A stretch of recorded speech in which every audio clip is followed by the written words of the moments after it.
This is breaking news from Gaza. It is 11:25 Palestine time, November 3rd. At 1:43 p.m. this afternoon, Al-Quds News Network reported that Israeli jets targeted a school in Al-Safatawi in northern Gaza. Several casualties have been reported as thousands of displaced citizens take refuge in the school. At 2:20 p.m., Resistance News Network on Telegram shared a video of ambulances arriving at the hospital. Dozens of martyrs and injured had been reported at that time. And then horrific scenes started coming out. 2:23 Al-Quds News Network and video of the scene, and you can't even tell that there's bodies. There's just pieces everywhere. A child saying, "Look at my cousins, they're all in pieces." Photo up close. This is a classroom at Osama bin Zayed UNRWA school in northern Gaza. At least 20 children and women have been killed in this classroom by Israeli strikes while they were sleeping. The walls are covered. All that I can see is shoes, Adidas shoes. There's nothing else but pieces everywhere. There's not a single body whole. The ceilings are covered. There's pieces.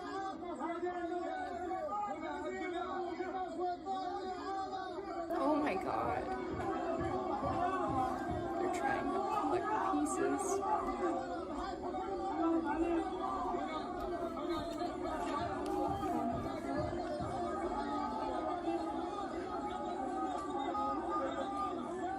So many children.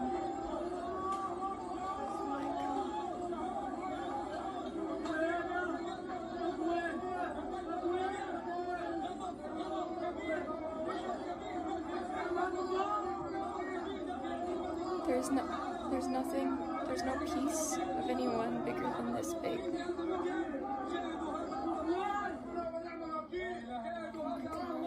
Do you remember after the Uvalde school massacre in Texas, how we were told that the children could only be identified by DNA because there was nothing else to identify? But we couldn't see those images because they were too graphic, that you could never unsee them. These are those images. These are those images.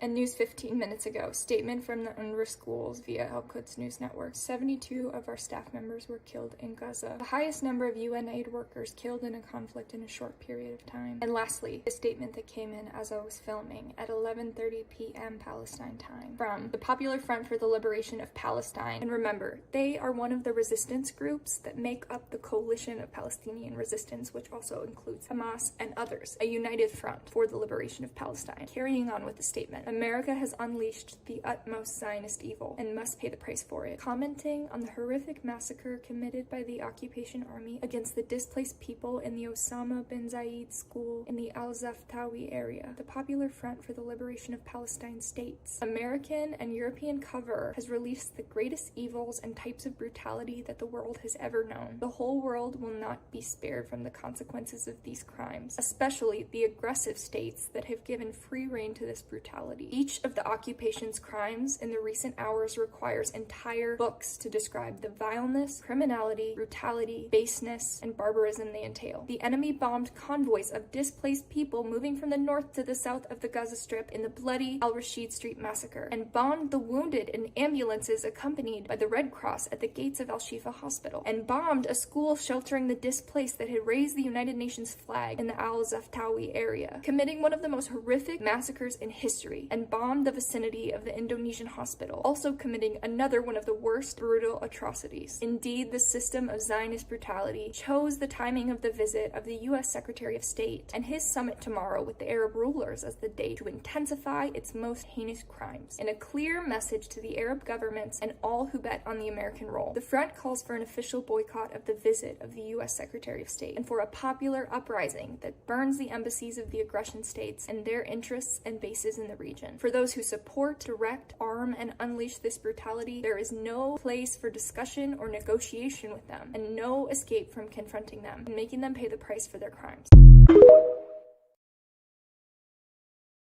This is is breaking news from Gaza. It is 1:17 a.m. Palestine time, November 6th. For the past few hours, reports have been coming in that tonight is the most violent night of bombing since the beginning of the aggression on October 7th. 15 minutes ago, Palestine TV reported that tonight is an unprecedented night of bombing. And there's photos. This is how occupation raids on Gaza appear tonight. And it looks like an oil tanker exploded. And when they say unprecedented, I would venture to guess that they mean unprecedented ever in Gaza, because remember that air raids are not unusual there. This is a strategy that the Israeli government literally calls mowing the grass, meaning every couple of years they punish the population of Gaza for the existence of Hamas, really for the existence of being Palestinian, and they bomb the shit out of them to make them afraid to resist, really. I suggest you look into it. In 2021, writing in the Jerusalem Post about the current bombing campaign of that time on Gaza, David M. Weinberg of the Jerusalem Institute for Strategy and Security said, "It's just like mowing your front lawn. This is constant, hard work. If you fail to do so, weeds grow wild and snakes begin to slither around in the brush."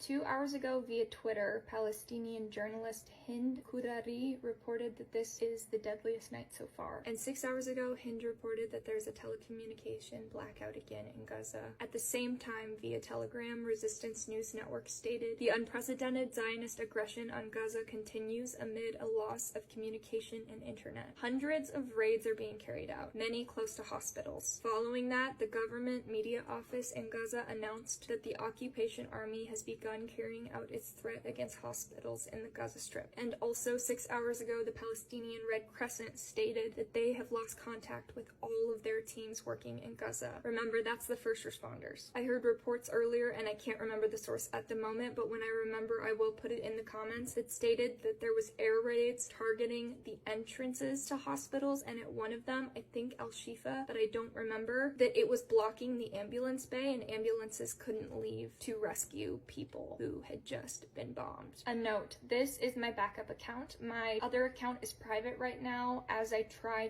to offset some mass reporting that's been happening, and I don't want to lose that platform. So make sure to follow me here for the time being. I will be posting updates here.